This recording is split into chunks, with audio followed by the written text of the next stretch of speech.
Hello everybody. I hope you are here and joining me.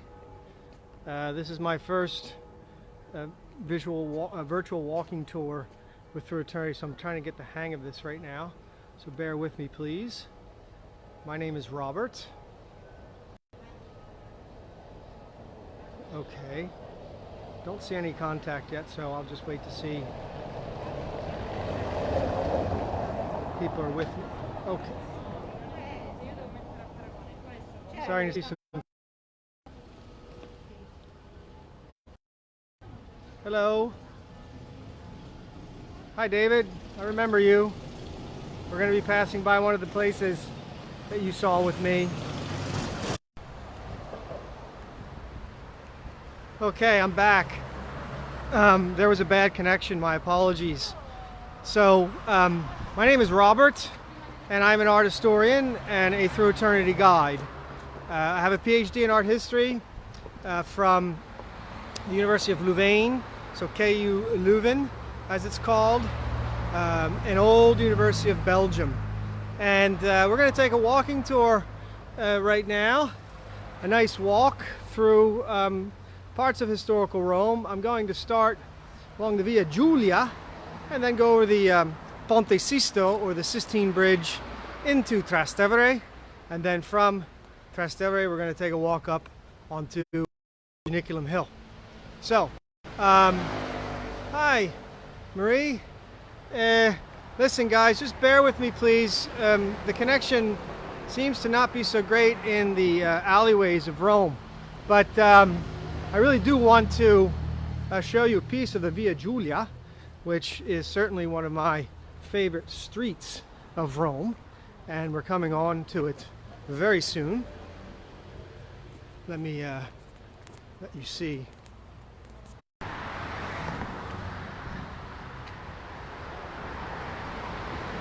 Okay, great, David. Let's try this again. I don't know if it's my phone, but it doesn't seem like we're in such close quarters here, but evidently there is a little trouble. So anyway, we're coming up to the Via Giulia, which is named after Pope Julius II, who ordered it to be created in 1508 by his great architect Bramante. So you're going to see the marble plaque with Via Giulia written on it coming up here. It looks like the connection's a little bit better now. And well, it is a magnificent Renaissance avenue. You see? The late Italian architectural historian Manfredo Tofori co-wrote a work called Via Giulia, un'utopia urbanistica nel Cinquecento, an urbanistic utopia of the 1500s. And his thesis was that the radical axial mania, can I say that? Radical axial mania was meant to symbolize Julius II's will to utterly dominate Rome and affect his hegemony over the medieval urban fabric of the city, because roads simply were not straight before Via Giulia was built, for the most part, and that was even more so because Bramante was going to design a huge tribunale, a huge judicial and administrative papal center across the Tiber in the Field of Mars. We're in the Campus Martis here along Via Giulia, that would have dominated this street. It was never completed. All that's left of it down there on the left are the so-called divani di Via Giulia, the couches of Via Giulia, because you have these huge blocks of travertine that came from the Colosseum that look like sofas along the street side. It was the base of the building, and it invites people to sit down. Now we're going to go this way and come across the Arco dei Farnese, the Farnese Arch, which was built in 1603, and it was to be the first segment of a bridge that would have been monumental and designed by Michelangelo earlier in the 16th century for the Farnese family of Pope Paul III to connect their palazzo, the Palazzo Farnese, which is just around the corner, to the Farnese, the Orti Farnesiani, the Farnese Gardens on the other side of the Tiber at Trastevere. So it would have been a grandiose engineering feat, but it was never completed except for this arch, and not by Michelangelo himself, but in 1603. So you can see the Farnese fleur-de-lis, heraldic emblems. You see the flowers on either side of the arch. And now I'm going to show you this interesting church, Santa Maria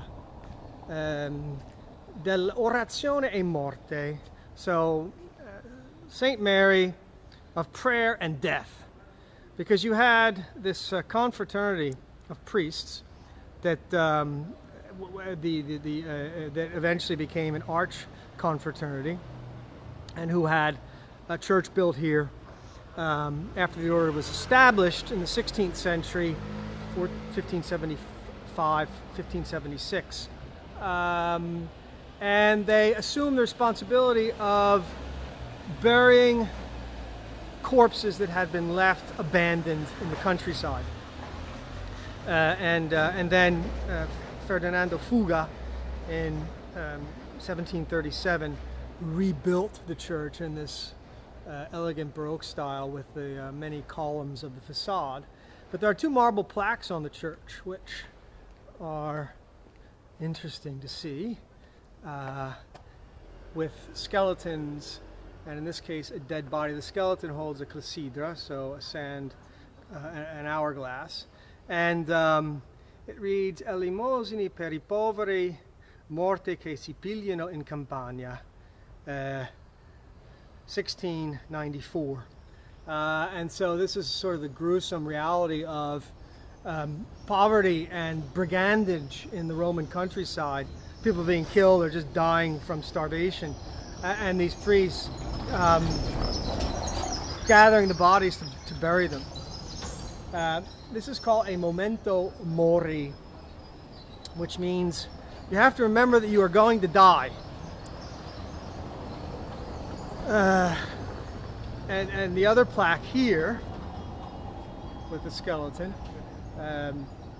holding a parchment that says Hode mihi cras tibi, today to you, tomorrow to me, or today to me rather, tomorrow to you. Put differently, today it's my turn, tomorrow it's your turn. So we're all going to die, and thus we have to live in a way that is conducive to our souls. This is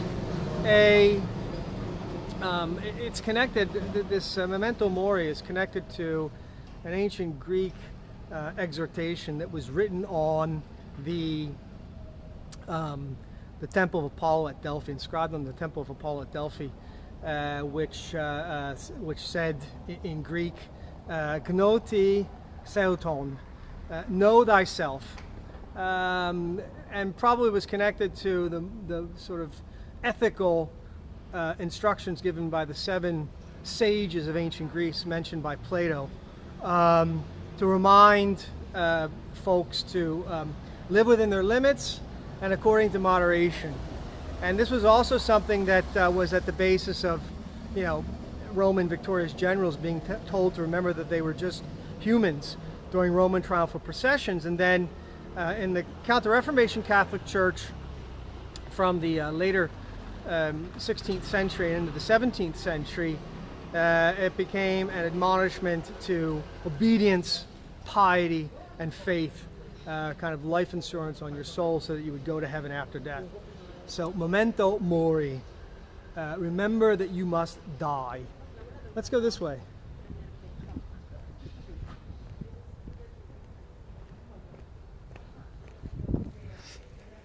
That's not the most enlightening concept now, is it? But perhaps today, in this difficult period of COVID-19, it may seem, applicable. But of course, after the forest fire, the forest grows back again. We just, hope that we are part of the soil and not one of the trees. Okay, so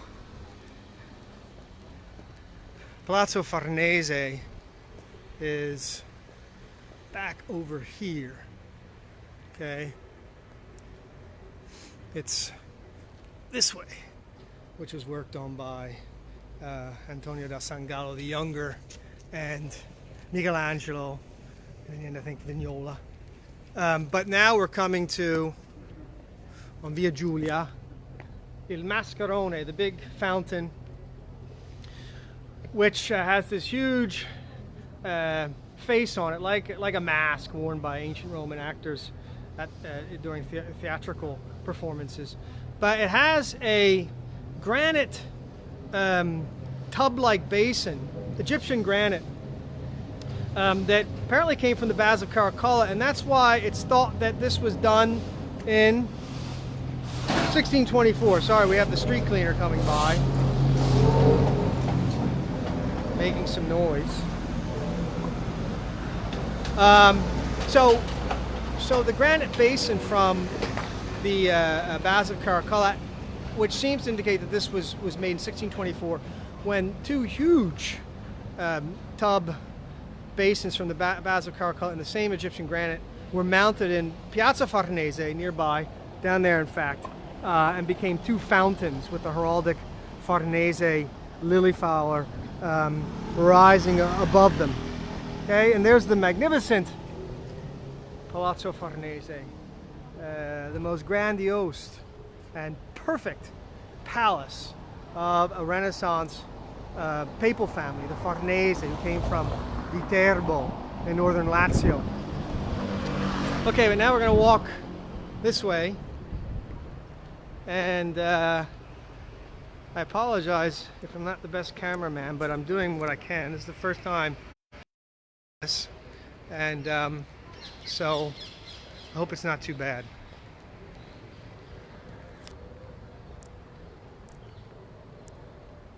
So we're walking down the remainder of the Via Giulia, which connects the bridge that we're going to come across right now, the Ponte Sisto, the Sistine Bridge, with the Vatican Borgo, and passes through two of the Rioni. That means the quarters of medieval Renaissance Rome, and this is where everybody lived along the floodplain of the Tiber River on either side. Campus Martius on this side, on the other side Trastevere and the Borgo quarter of the Vatican. But the Via Giulia passes through two of the 14 Rioni quarters of the medieval Renaissance city. Regola, where we are, and Ponte down there. And this street was named in the Middle Ages. Of course, it was a narrow serpentine path. It wasn't this wide axial path that Julius II had Bramante create. But the old medieval street was named Via Magistralis. And then when Pope Sixtus IV, Julius II's uncle, moved the market of Rome from where it had been in the Middle Ages on the Campidoglio, on the Capitoline Hill, to the nearby Campo dei Fiori, then this street, which still hadn't been widened and straightened by Julius II yet, came to be known as Via Mercatoria, because the merchants dealing with the market, but also at the other end of Via Giulia is the Quartiere dei Banchi, the bankers' quarter. And so we had Tuscan bankers primarily, some Roman ones as well, Florentines and Senese bankers. And in fact, at the end of Via Giulia, toward the Vatican zone in the north, is the church of San Giovanni dei Fiorentini, St. John of the Florentines, the patron saint of Florence, and because that's where the Florentine bankers had their residences and branches. So this was the seat of the economy of the Renaissance city. And at the end of Via Giulia, again toward the Vatican in the north, Bramante was supposed to build another bridge, which was never built and would have replaced the Pons Neroniana, Nero's bridge that had collapsed after the fall of Rome and the empire in antiquity. And thus the Via Giulia would have connected Julius II's uncle's bridge, Sixtus IV bridge, which we're going to come to right now, with a bridge that led directly into the Vatican that was never realized by Bramante.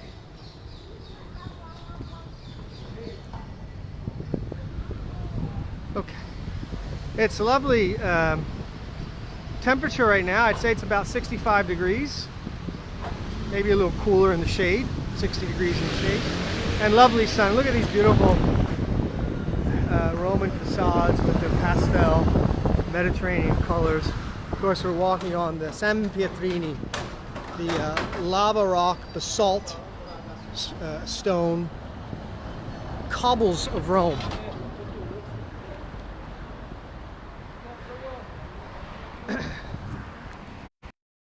Sorry, touched my phone and something happened. I don't know what that was.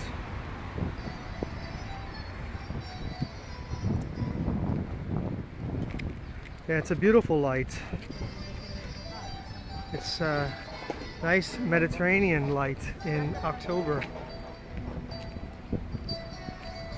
We're coming to the Ponte Sisto next.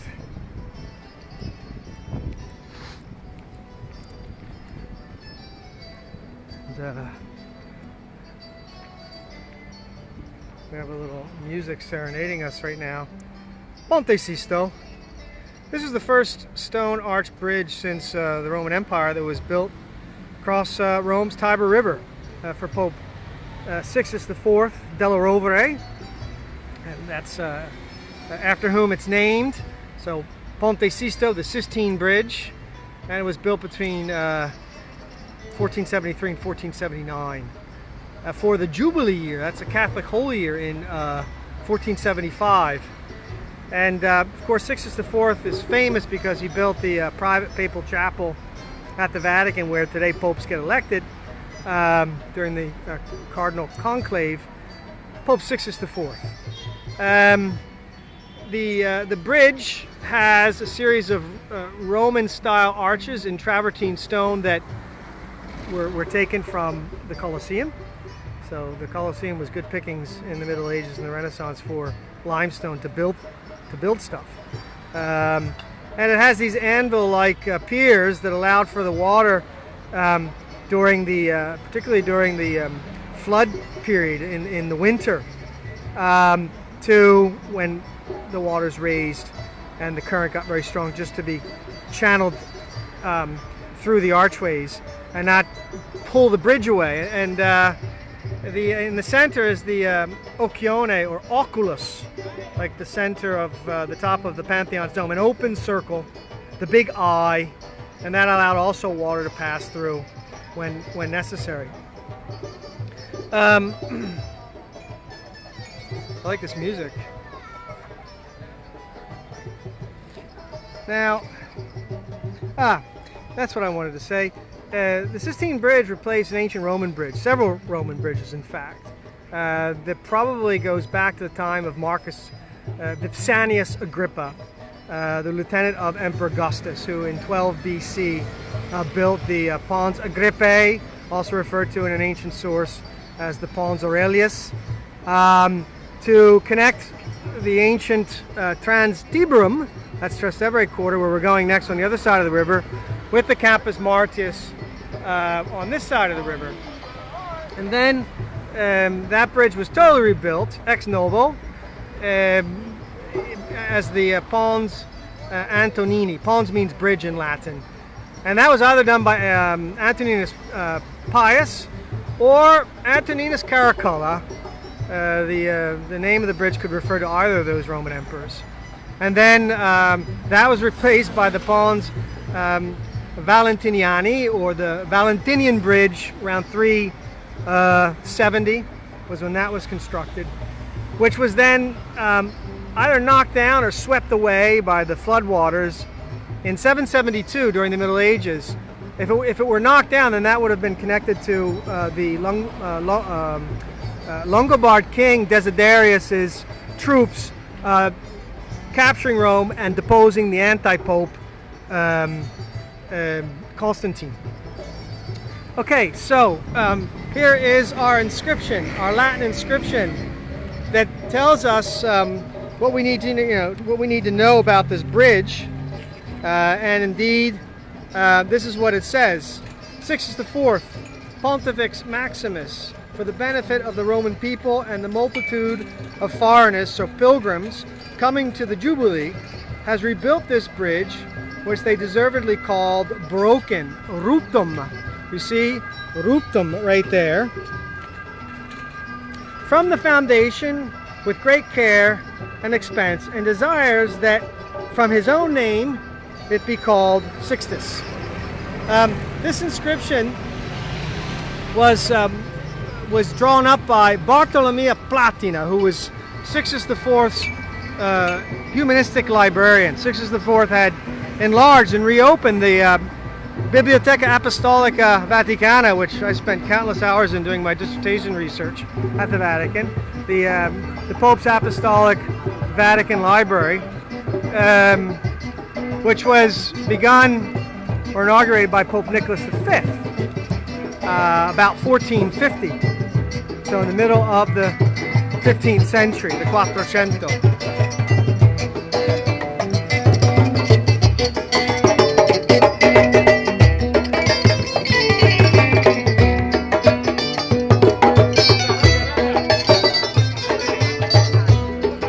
Now, 1450 is an important year, and is one of the reasons why this bridge was built in the first place. Because that year was a Jubilee year as well, a whole year. Remember, the Ponte Sisto was built for the Jubilee year of 1475. I hope you guys can hear me with this music going on, but I'll keep giving my spiel anyway. The Ponte Sisto was built for the Jubilee of 1475, but 25 years prior there was the Jubilee of 1450. And so down there, we can't quite see it, around the tight bend of the Tiber is the Ponte Sant'Angelo, the Castle Sant'Angelo Bridge. That was the only access into the all-important Vatican St. Peter's Basilica quarter, where all the pilgrims wanted to go. And this Roman diarist, Stefano Infessura, in his Diary of Rome that was written in the later 15th century, said that because Nicholas V had the sudarium exposed that day in St. Peter's Basilica, so the cloth upon which Christ's face image was left when St. Veronica wiped Christ's face during the Passion. In any case, there were thousands and thousands of people crossing that bridge in 1450, and to make matters worse, Nicholas V was going to give his own blessings to the crowd. So everybody was going there, and Stefano Infessura reports that a mule bearing 2 baskets began to kick savagely, and that knocked one of the balustrades of the Castle Sant'Angelo Bridge over. To make a long story short, 179 people died. They were either trampled to death on the bridge or fell into the river and drowned. And thus, Sixtus IV is going to build this bridge for the Jubilee year of 1475 to divert some of the traffic, to give a southern route to the Vatican, and not have everybody cross that one bridge. I'm on Carlos the Ponte Sisto. I didn't think I was going to have such entertainment, but here we go. Running over the same old ground.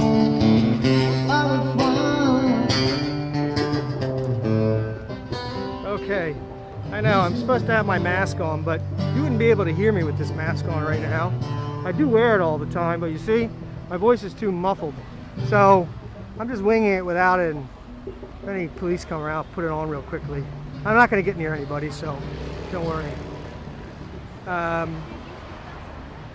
So we've come over the bridge, and of course, in 1879, after the flood of December 28, 1870, the Italian government ordered that the Moriglioni be built, these huge embankment walls that tore down entire parts of these quarters on either side of the river that is an irrepeatable loss and a very romantic part of Rome that though was captured in a beautiful water,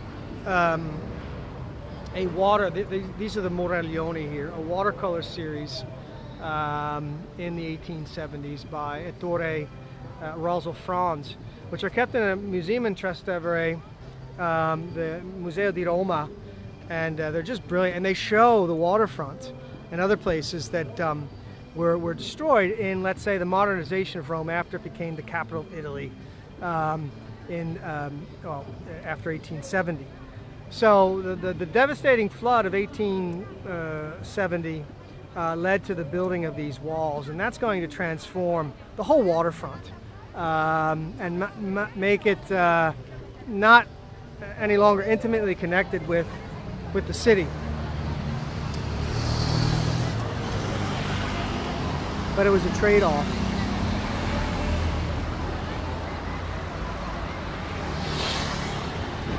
Yes, Denise, I'm at Trastevere right now. I'm on the Trastevere side, on the Lungotevere, on the Trastevere side. So the road that was part of the Muraglioni project, the embankment walls to protect the city from the floods, and these avenues, which did modernize Rome and has allowed for today's traffic to move along the river, which would have otherwise been impossible.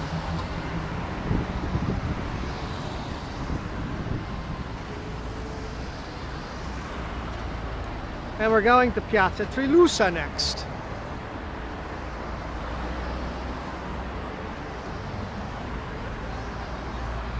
Piazza Trillusa.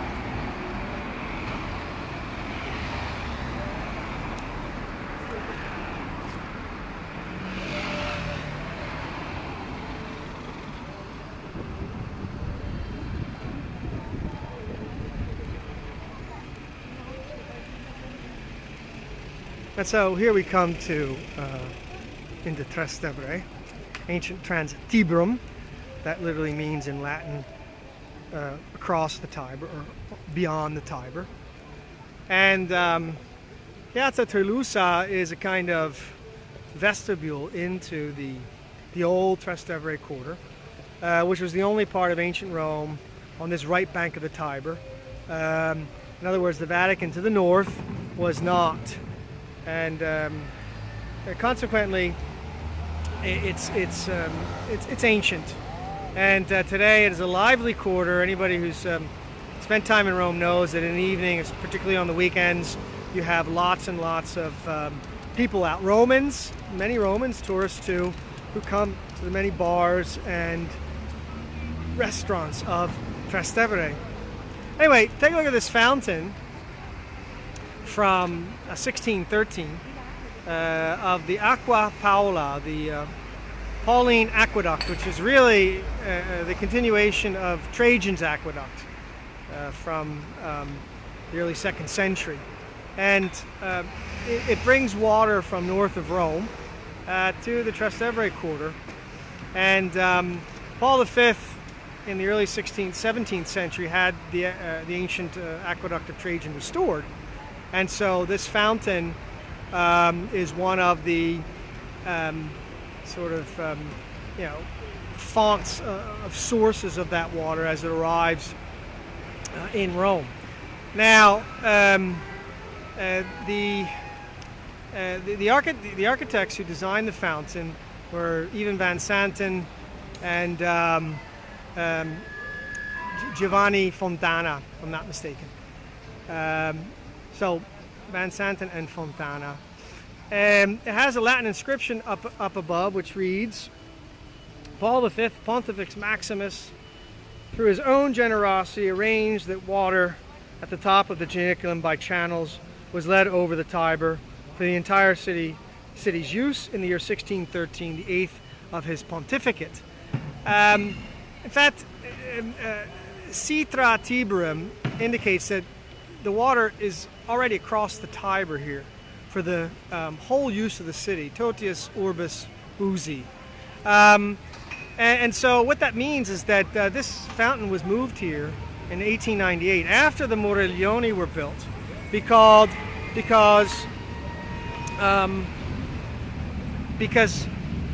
the original, its original location at the base of the Via Giulia, where we just were, across the Tiber, and the Via delle Zoccolette, in the Ospizio dei Mendicanti, which was a residence for mendicants that was built for Pope Sixtus V in 1587 by Domenico Fontana.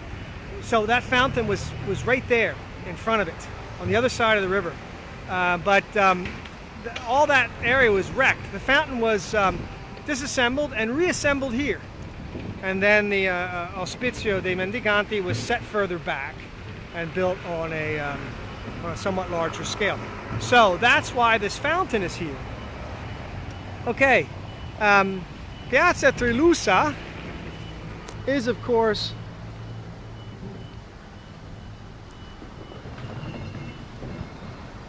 this named after the poet who wrote in the Romanesco dialect, Trillusa, the pseudonym for Carlo Alberto Sallusti, and he in the Giolitian and then during the fascist period, so from turn of the 20th century, 1903 into the 1930s, wrote political and social satire with a kind of picturesque, or picaresque rather, manner.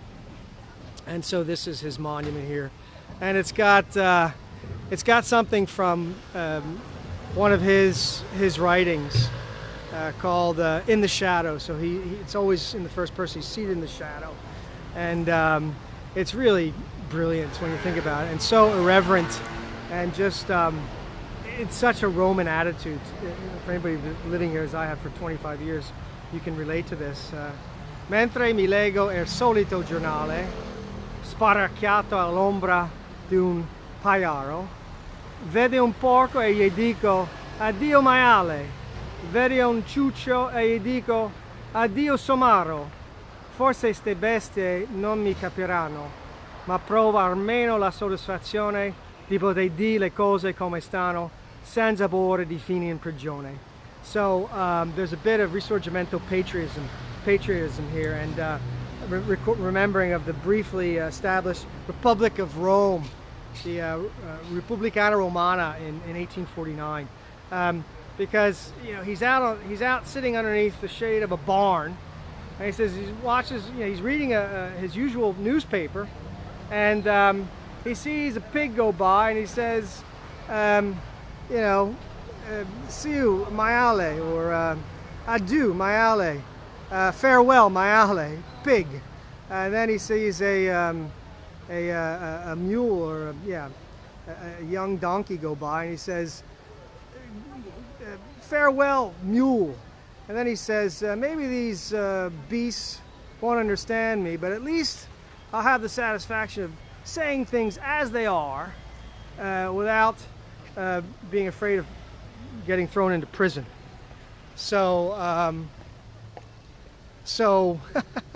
there's a bit of that Risorgimento patriotism, because the Risorgimento means the period of Italian unification in the second half of the 19th century, well, middle of the 19th century down to 1870, and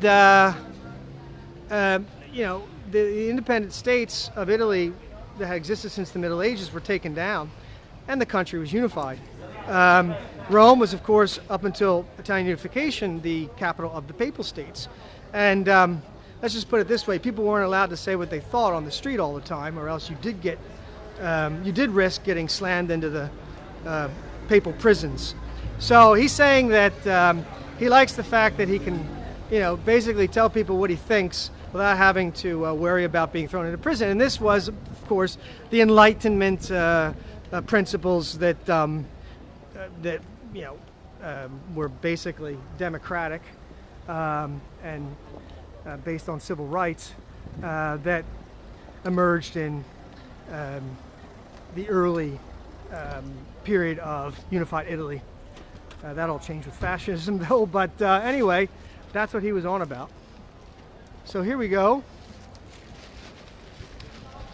Gotta get moving here.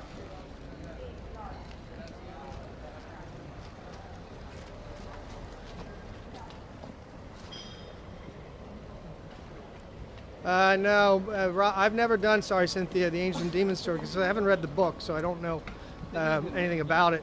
You had Robert, who is the owner, I presume, of Through Eternity, Rob Allen. Okay, so here we go again, and you can see the street life in Trastevere, people walking around, the ivy growing on the old home there, and yeah, it's wonderful.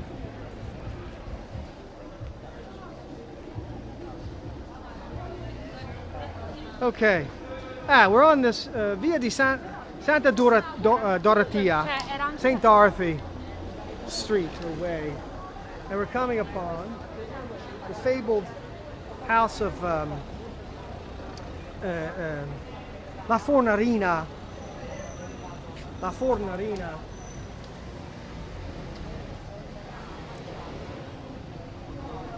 This house right here, number 20, on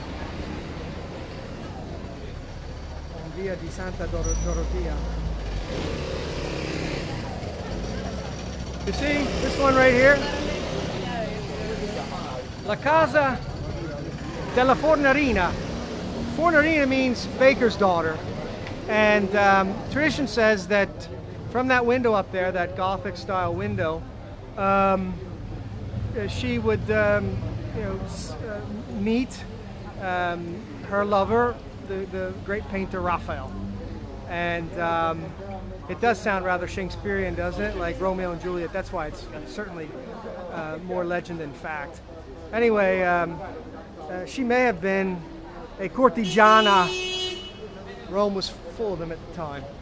The same Stefano Infessura in his Roman diary reports that in the 15th century there were 50,000 Romans and 6,800 prostitutes, or 4,800 prostitutes, I'm sorry, and 6,000 priests. And so the reasoning was that you had so many celibate priests, that's why you needed so many prostitutes. But these cortigiane oneste, honest courtesans, were educated, they were beautiful, and they fraternized with cardinals and bankers and nobles and priests. And so here you're looking at, let me show you this, if it comes up again, you may see, yeah, there's Raphael's La Fornarina. It's in the Barberini, the Palazzo Barberini gallery, but it probably is not her. It wasn't called, it wasn't given her name, La Fornarina, until the 18th century, but that's what the painting's known by. Margherita Luti was her real name, and if La Fornarina is Margherita Luti, then she was also likely used as the model for Raphael's La Velata, another portrait of a veiled woman, the Sistine Madonna, and maybe even the Madonna of the Madonna di Foligno in the Vatican Painting Gallery. So here we come to the Porta Septimiana, which is an ancient gate in the Aurelian walls. You see the brick pier next to the top of the gate? That's part of the Aurelian walls, and what continues late 3rd century defensive walls of Rome. So the ancient Aurelian walls that surrounded Trastevere today. So this was a gate in those walls that was built on the Horti Gaeta, the gardens of Gaeta, who was Caracalla's brother, and the sons of Septimius. They were the sons of Septimius Severus, and Caracalla killed his brother to become the sole emperor in 211. So this was built on the gardens of Caracalla's brother Gaeta, Anyway, it was rebuilt by Pope Alexander VI in 1498. So let's go through it, because once we do that, we officially leave. Trastevere. We officially leave Trastevere, and we go on the Via della Lungara. And this was the other road that Pope Julius II, 1508, had his architect Bramante design as a parallel to the Via Giulia, where we began this tour. And this is the American John Cabot University, right here. It's a 4-year full program. We're even doing graduate courses these days now. It's an American university in Rome. Americans study here as well, but Italians do too. Okay, so I want to take you to a place down here.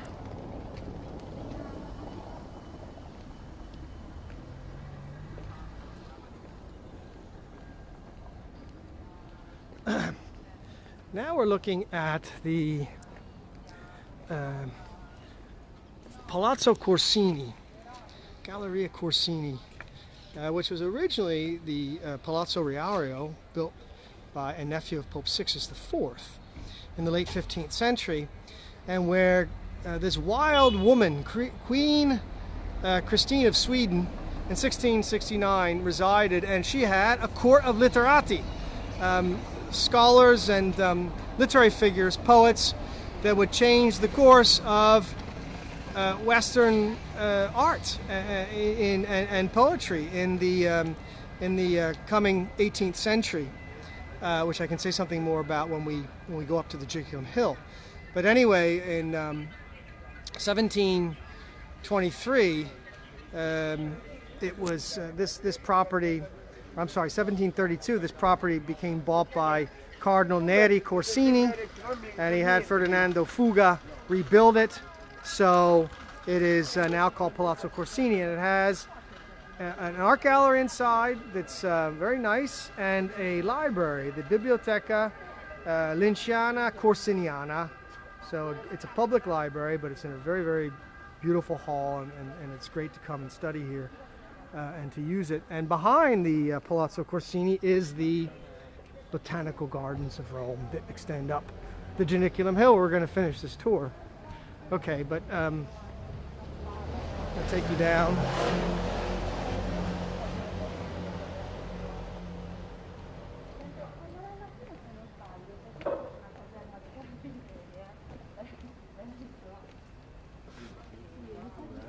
Oh, thanks, guys. This is all my colleagues who have done wonderful tours and using this format. They all had to do it for the first time too, and they were great.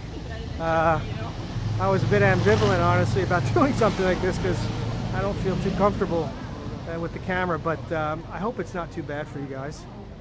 Oh, looking at the Via della Lungara, you can see the gate in the Vatican walls, Porto Santo Spirito, which was designed by Bramante for Pope Julius II and never finished.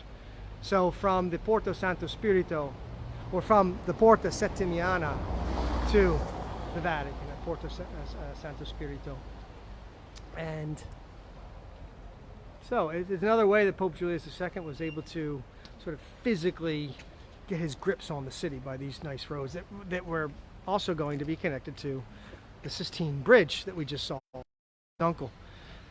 But then you're looking at one of my favorite places in Rome. I guess it has to be, given that I wrote my dissertation on it. Villa Farnesina, that was made for the wealthy banker from Siena, Agostino Chigi. And my study for my dissertation focused upon the Lodge of Cupid and Psyche, the entrance porch, arcuated porch into this villa, which was built for the banker Agostino Chigi between 1505 and 1510. It was the first villa suburbanum of the type that Vitruvius said any Roman patrician in antiquity should have. So you had to have your villa urbana, or your domus in the city, and then your villa suburbana outside the city. And so what Chigi was doing was trying to gain access to a noble status that he actually lacked. Okay, back again. Sorry, something went out there. But I was saying that this was Chigi's attempt to sort of confer symbolically noble status upon himself. And it just has this noble grandeur. It was built between 1505 and 1510 by the architect from Siena, Baldassare Peruzzi. And inside, Peruzzi painted a frescoed horoscope of Chigi on the vaults of one of the villa's halls.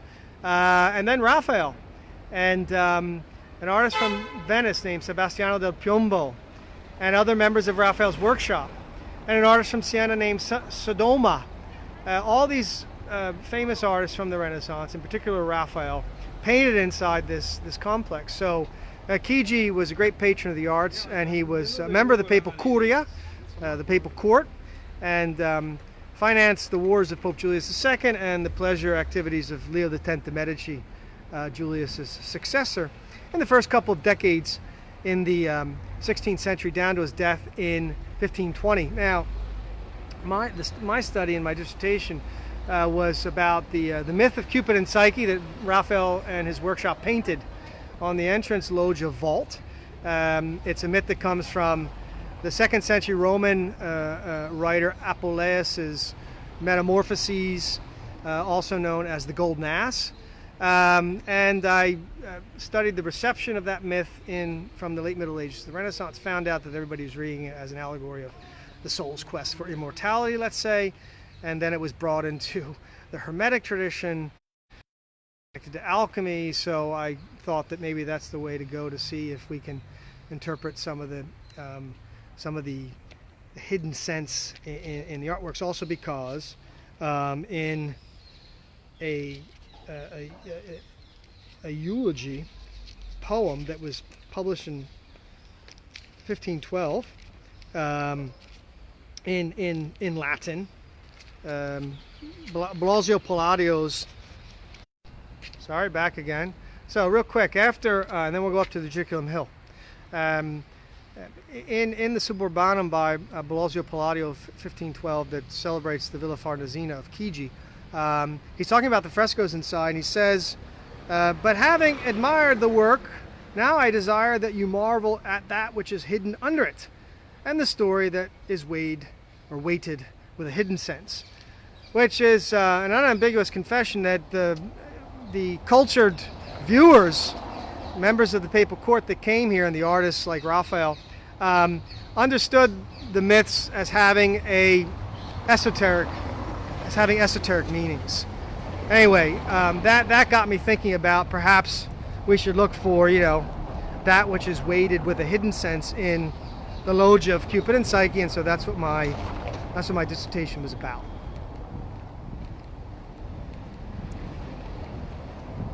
All right, we're going to take a walk up to the. We're going to take a walk up onto the Janiculum Hill now.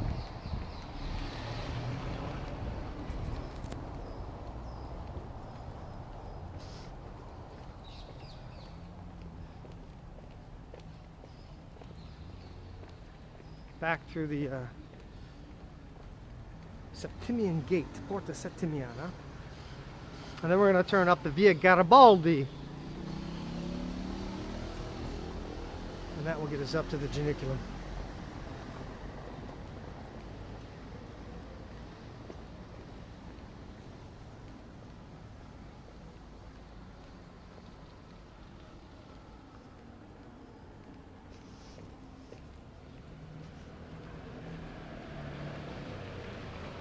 And I want to get up there soon,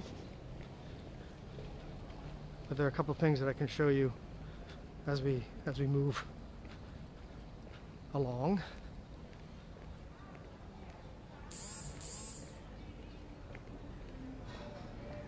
I don't know what my voice sounds like, Federica, but I'll give you a big hug the next time I see you. Okay, so the Via Garibaldi, the ex Via delle Fornaci, because in 1871, the Italian government decided that there should be a street in Rome named after the hero of the Italian Risorgimento, that is, again, the period of Italian unification in the 1800s, Giuseppe Garibaldi. So he got his street, Via Garibaldi. But Via delle Fornaci, its last name, its original name, was owing to the fact that in 1744, Pope Benedict XIV decided that there should be tobacco processing plants on the street. So they had big furnaces, thus the street of the furnaces. Okay, so they were making tobacco here. And up we go. All right, here we go, guys.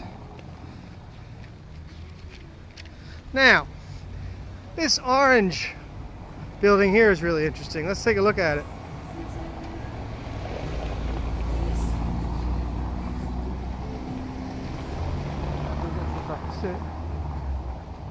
Right here.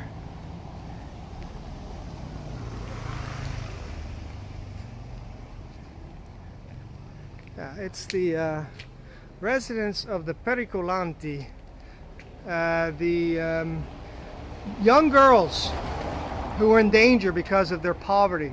And so Pope Pius VI in 1792 is going to have this place built as a residence for these street girls, essentially.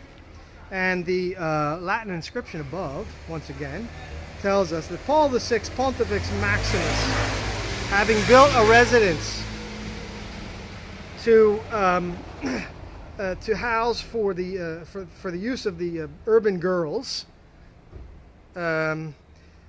arranged that these girls in danger because of poverty would be employed in the silk manufacturing workshops in the year 1792. So this was a bit of, papal social initiative back in the late 18th century. And so, actually, let me go back down here. And we're going to take a walk up.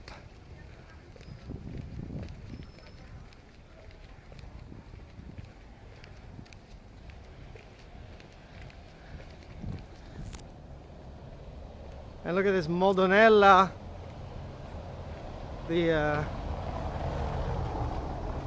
Baroque age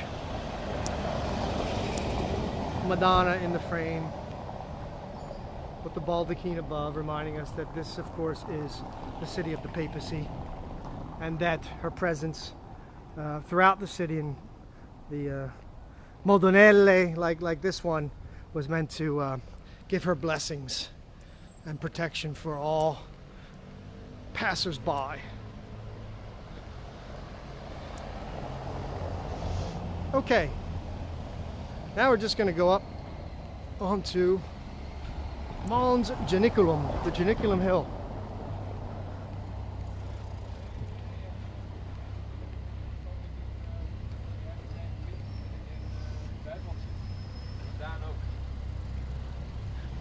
I love the Mediterranean pastel colors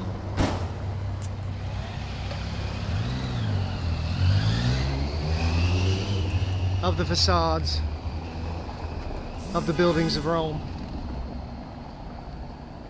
Okay. Keep moving along.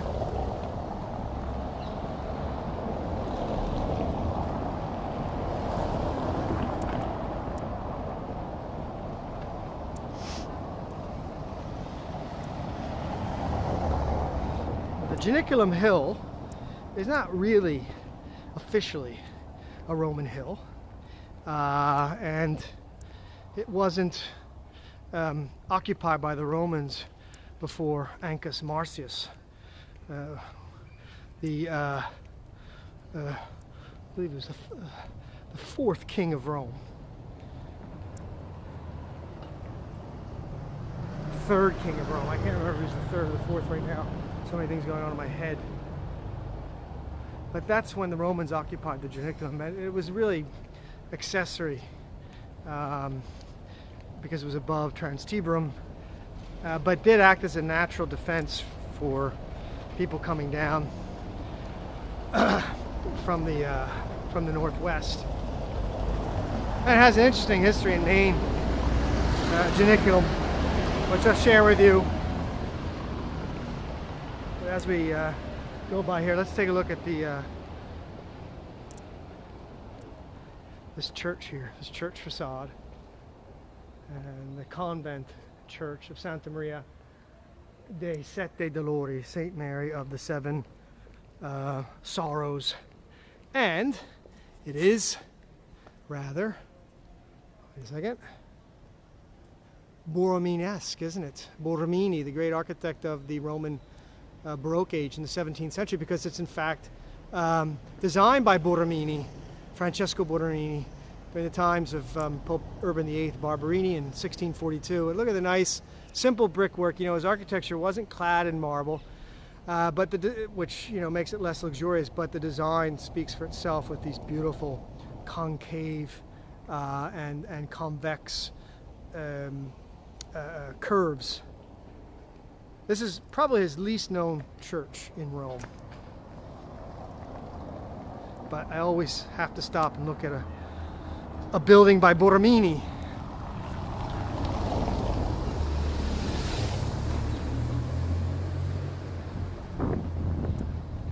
And here we go.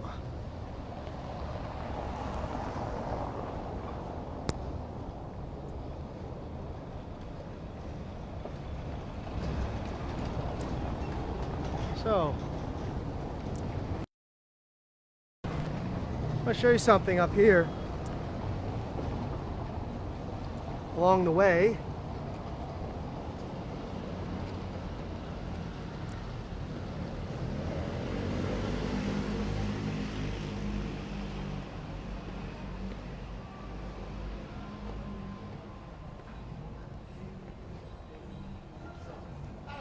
Okay. Nice place to have a glass of wine. I certainly would like one right now, let me tell you. So, the Accademia degli Arcadi, and it's Bosco Paradiso. It's Paradise Woods coming up through here. Now, this academy was established in 1690 by, among others, Giovanni Vincenzo Gaviria and Giovanni Mario Crucimbeni. And this was after a meeting that they had. They were poets with literati in the circle of that same Queen of Christine that I mentioned in association with the Palazzo Riario that became Palazzo Corsini outside the Porta Settimiana below.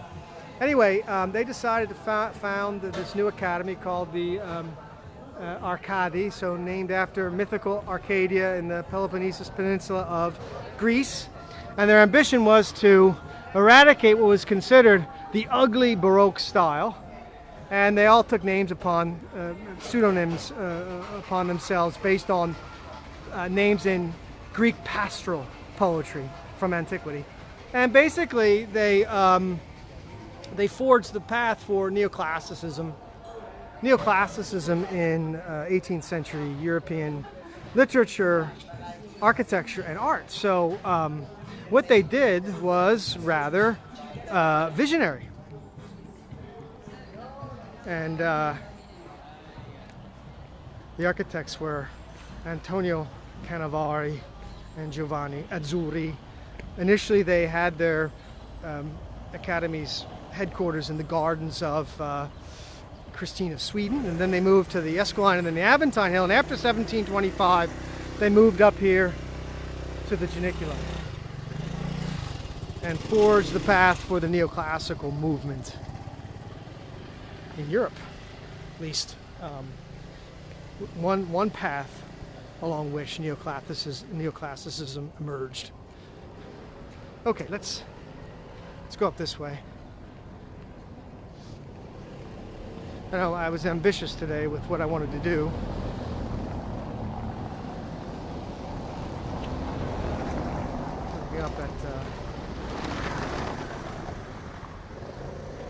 the Janiculum Hill.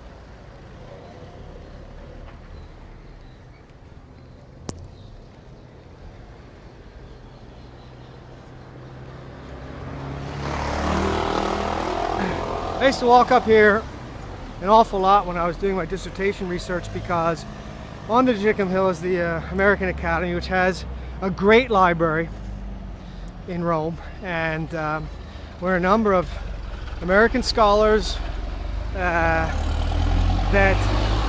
are awarded scholarships to come here and live for a year, postdoc scholars, and also Italian scholars and scholars from all over, really, particularly Europe, come to the American Academy and to use its great library. And this is the way to go, walking up the Janiculum Hill.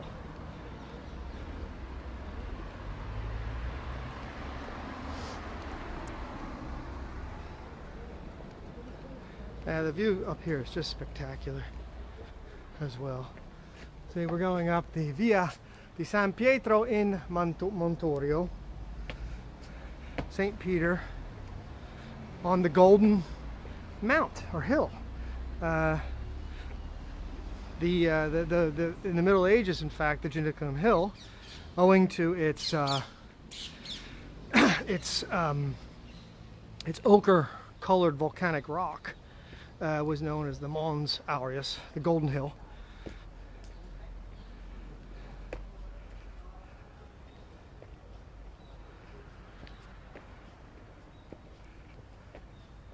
Okay. And as I was telling you before, this hill has a special name. It's named after the Roman two-faced deity Janus Bifrons. And it's Ovid, the ancient Roman poet, in his Fasti about the pagan holidays of ancient Rome, that tell us that this was the hill that was occupied by Janus in primordial history. And then in the 5th century, Macrobius, in his Saturnalia, writes about the myth of Janus, who was already on this hill, and Saturn, who was kicked out of, his reign over heaven by Jupiter, and wound up, according to Macrobius, on the Capitoline Hill, and established a settlement called Saturnia. But anyway, Janus was a good-natured god here on the Janiculum, and invited dethroned Saturn to come over, and on the hill they shook hands, and that begot the primordial golden age, according to ancient Greek mythology.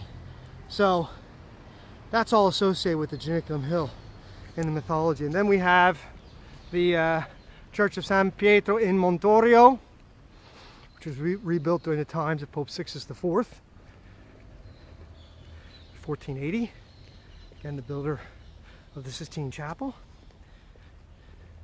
And here we have the famous Tempietto of Bramante, this gem of a central plan domed piece of high Renaissance architecture. Isn't that magnificent? This was commissioned by the King and Queen of Spain, Ferdinand, the most Catholic King and Queen of Spain, Ferdinand and Isabella, in 1502. The Spanish Cardinal Bernardino Carjaval was the agent in Rome who secured the contract with the architect Bramante. And Bramante had just been in Milan, and there with Leonardo da Vinci discussing these type of central plan domed church designs. It's really a chapel, and it's supposed to be built on the spot where another legend, which had emerged sometime in the late Middle Ages, certainly in the 15th century when the humanist Maffeo Veggio wrote about it, during the times of Nicholas V, that St. Peter had actually been executed here.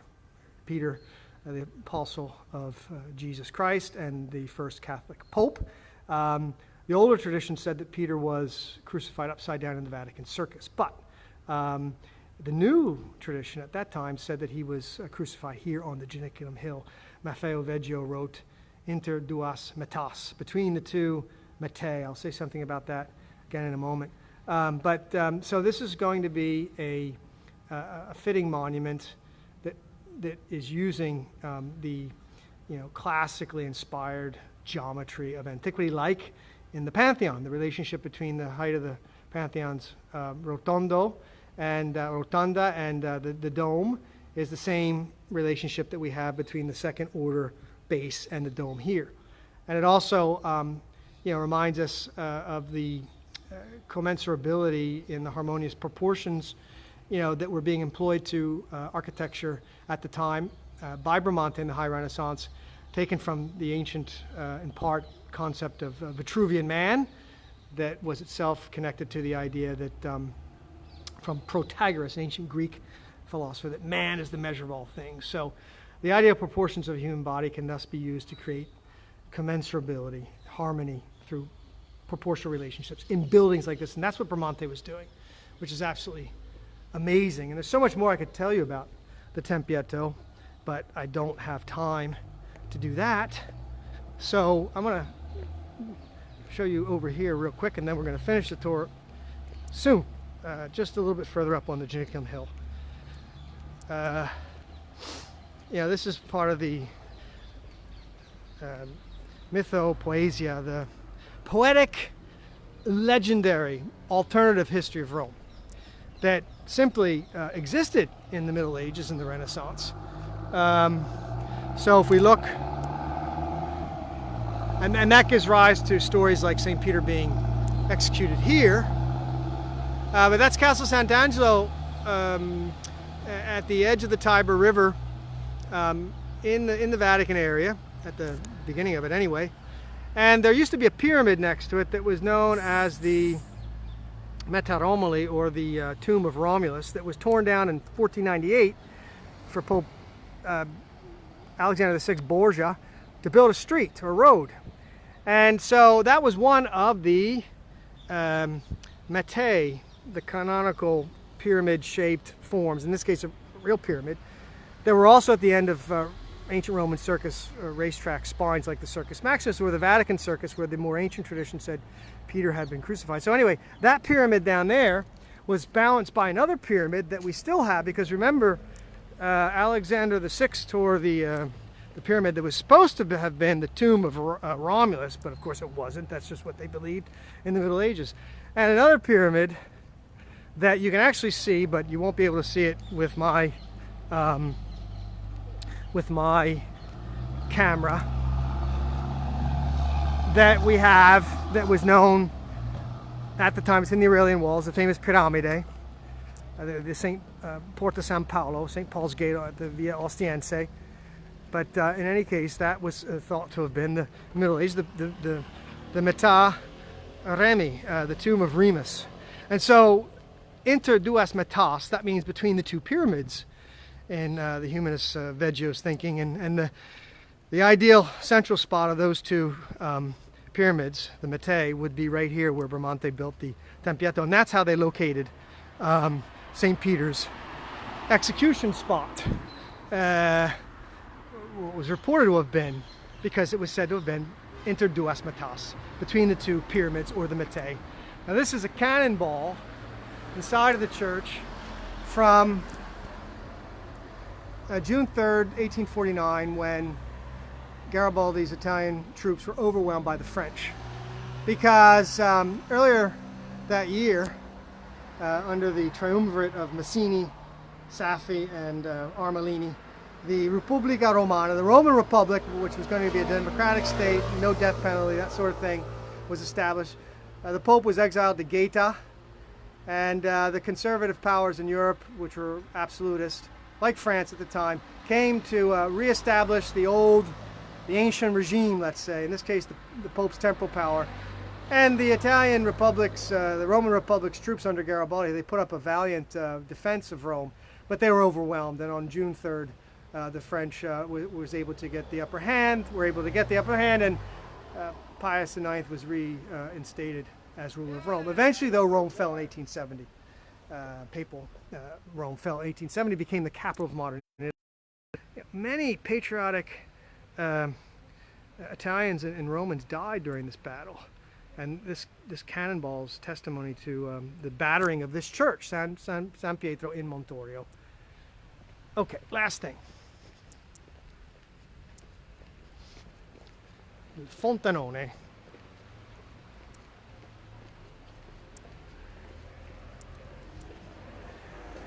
And you see, this is a fascist age memorial to those that fell for Roma Italiana, Rome that pertains to Italy, not the papacy.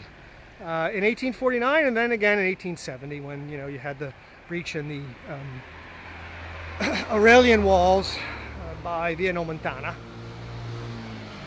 Mameli is, Jacopo Mameli, was one of the patriots who died during this battle of June 30. He's buried in a porphyry sarcophagus in the crypt of this monument, and he gave the Italians their national anthem.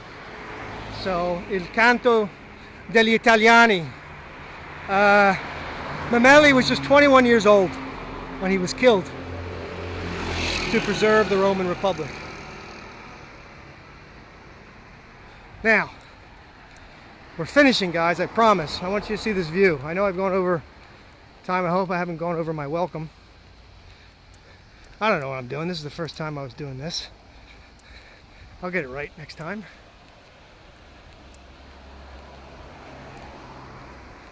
Goffredo Mameli.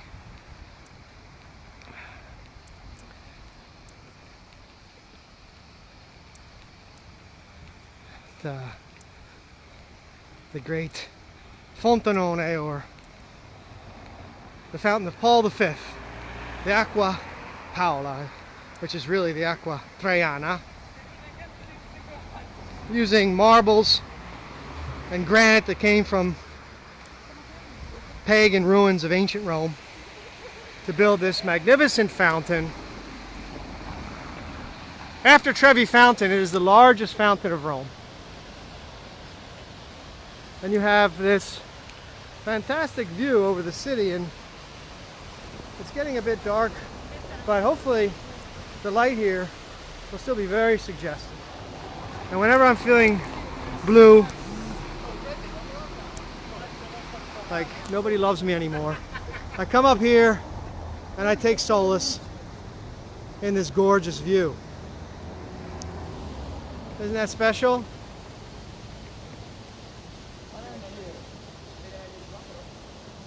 With the Apennine Mountains to the east.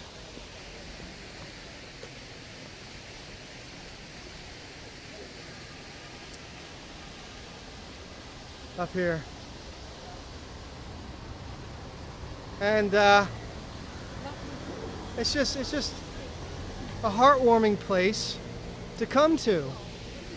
But then take a look at this. Last time we got the inscription here. One of the most beautiful Latin inscriptions of Rome. It's telling us that Paul V, Pontifex Maximus, having restored the old conduits of the Alsatian aqueduct and added new ones, has led water